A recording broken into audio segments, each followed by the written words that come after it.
ఈ అమ్మాయి నలుగురు దుండగుల నుండి తప్పించుకుంటూ ఒక ఎత్తైన కొండ అంచుకు చేరుకుంది.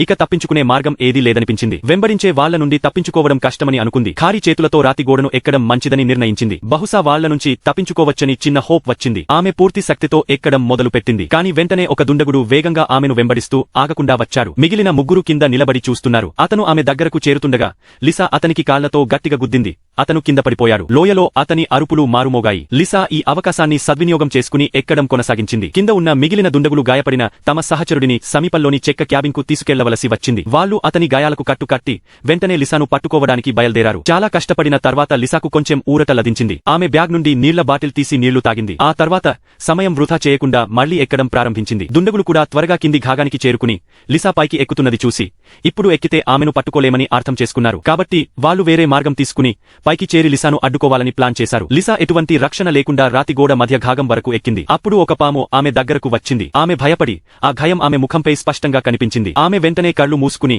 గట్టిగా శ్వాస తీసుకుని రాతిని గట్టిగా పట్టుకుంది. అదృష్టవశాత్తు ఆ పాము నెమ్మదిగా దూరంగా వెళ్లిపోయింది. లిసా ఊపిరి పీల్చుకుంది. ఇప్పటికే ఆమె వేళ్లు అలసిపోయి స్పర్శ లేకుండా పోయాయి. ఆమె రాతికి ఆనుకుని కూర్చుని తన గాయపడిన చేతులను విదిలించడం మొదలుపెట్టింది. నీళ్ల బాటిల్ తీస్తుండగా అది చేతి నుండి జారి కింద పడిపోయింది. నీళ్లు లేకుండా పరిస్థితి మరింత కష్టతరంగా మారింది. కానీ ఆమెకు వేరే మార్గం లేదు. లిసా మళ్లీ ఎక్కడం ప్రారంభించింది. కొద్దిసేపటిలో ఒక పూర్తిగా నీటితడి రాతి గోడకు చేరుకుంది.